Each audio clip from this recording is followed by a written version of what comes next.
Okay, everyone, just waiting for the stream to go live. Welcome back, it's Dr. Fauci. So today, friends, we have a special live update. And as you know, we are in the midst of a global pandemic. Cases are through the roof. What I would like to do, I know you love the data. I love the data too. So we're going to look at data, okay? Data about cases. The media is right. Cases are through the roof. We have diabetes, insulin resistance, and deadly variants of insulin resistance. So there's 152 million cases of obesity and overweight. Okay, and that's just in adults. Okay, there's another, 25,000 cases of overweight and obesity in children.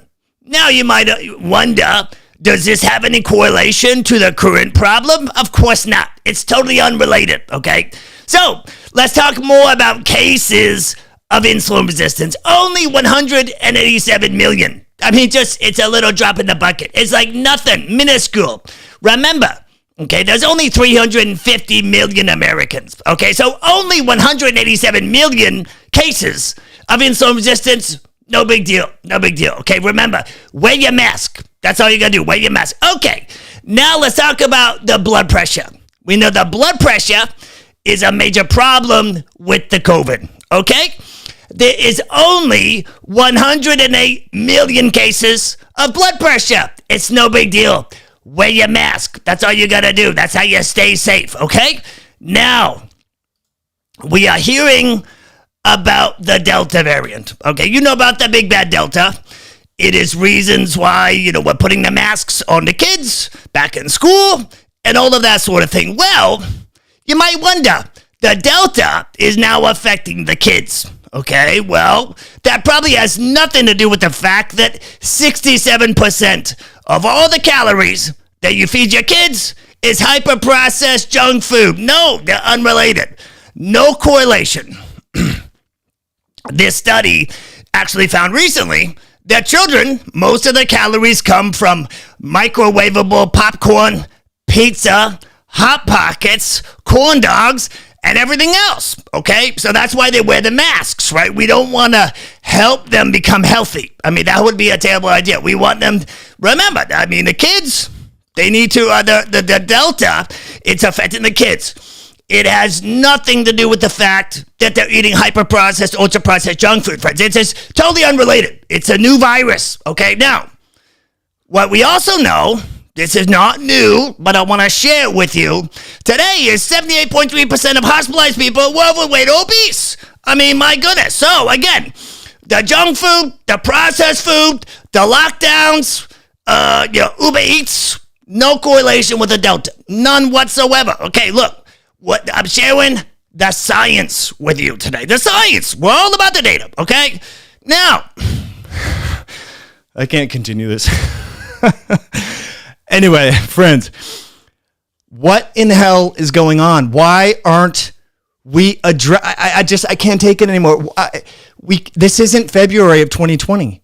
Why aren't we talking about nutrition and lifestyle and exercise? And I'm seeing so many parents now freaking out about the school year, freaking out about their unvaccinated children. And this report came out, and I just had to do the Fauci impersonation because this is absolutely insane. This new study found out, and thank you for NPR for putting this on, and sometimes I jab at NPR, but they just found that 67% of the calories that parents are feeding their kids is ultra-processed crap. And yet we have the media saying, oh my gosh, the Delta, it's going to kill the kids. Well, no crap, it's going to hurt the kids. They're eating junk. I mean, it's like, what's going to happen for us to get it as a society? And I'm so irritated by this because just today here in King County, which by the way, look it up, King County, Washington is amongst the highest immunized counties in the country. I think it's like 70, it's almost 80%. The city of Seattle is close to 90% vaccinated. Yet there's a new mask mandate. It's like, well, God, I mean, how many restrictions and mandates and this and that will there need to be in order for us to go, gee whiz, maybe all of these things that we've been doing to people, subsidizing junk food, not encouraging exercise, maybe that's made our population weaker. Are we ever going to come to that conclusion? Are we all just going to be bottled up on house arrest in our homes forever until we realize, Oh, gee whiz. Well, metabolic health and immune health is inducible. We can improve our immune health through our own choices, through exercise. It's like, what is it going to take? And so I get frustrated, and I know that if I just come out here and say this stuff, I'm going to get in trouble. So I wanted to put on the Fauci wig and just do this. But guys, I don't know. I can't believe it that we are here. Still, friends, this is not February 2020. We're 18 months into this. Why aren't we encouraging, incentivizing exercise? Why are we still subsidizing highly processed, ultra palatable junk food? I mean, it doesn't. I don't know, my man. Anyway, so any questions before we part ways? I don't even know if I'll leave this video live on the channel. I just thought it would be kind of interesting to start off that way because we all know the data is there. I've tried to share this data with you for the past 18 months. When it comes to exercise, when it comes to nutrition, when it comes to fasting, there's data on the ketogenic diet being helpful. There's been so much information out there, and clearly we have an epidemic of chronic disease. Okay, when are we going to focus on the fact that 73% of American adults are either overweight or obese? When are we ever going to give that any consideration? When are we going to give any consideration to the fact that close to 80% or around 80% of adults have some degree of insulin resistance? When are we going to care about that? About 40% of adults have metabolic syndrome, which is the constellation of factors that dramatically increases the risk of death from COVID-19. When are we going to talk about this? What is it going to take? What is it going to take? So I share these frustrations with you because I know you have these conversations with your friends and your family, and I know that you're not alone in this educational awareness, and I just want to continue to share the data. This is data going back in February. We know that 78.3% of people that were hospitalized from this pathogen, okay, were overweight or obese.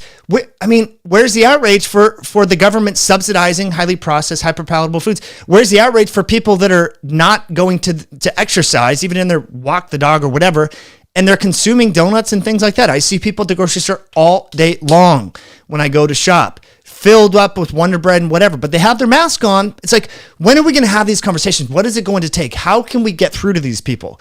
And I'm not trying to, judge them or call them idiots or anything like that. But it's like, what is it going to take, friends? All right. Let's see if you have any questions here. It truly doesn't make sense. Crazy Town, thank you for that. Yeah. I'm not sure, friends, but we got to spread the word that healthy living is a viable solution. Hopefully you thought that little quick impersonation was at least mildly entertaining. Anyway, share this with your friends and family, please. This new paper from the Journal of the American Medical Association, Trends in Consumption of Ultra-Processed Foods Among U.S. Youths Aged 2 to 19 Years Old. Now, I see this this was one of the blessings, and there was many, many negative takeaways about closing schools, not just for my own kid, but all the other kids in the community and throughout the world. Sweden didn't close schools, but is that we didn't have to deal with every Friday. It seemed like there was someone's birthday, there was an event, there was Valentine's Day, there's Halloween, and there's an excuse to give kids sugar and crap. Yet we have parents who literally don't care about what they feed their kids in terms of, oh, honey, you can have whatever you want. Oh, you don't want this healthy option? Okay, cool. Well, let's go to the microwave and throw you a Hot Pocket. Tell me, honey, what do you want to eat? What do you want for lunch? What do you want for your birthday?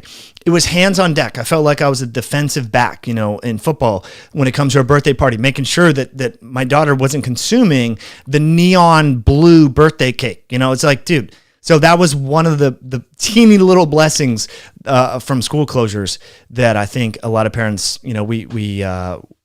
there's a lot of pressure for kids. They're seeing what other kids are eating and they're all eating crap, and so being able to control the food has been helpful. Anyway, friends, thank you for being here. Sorry for being frustrated. I can't believe we're doing the same things that we've been doing this whole time, and we're still ignoring nutrition and lifestyle. We got to think differently if we're going to get through this. So have an awesome rest of your evening. Thank you for being here. Catch you all soon. Bye now.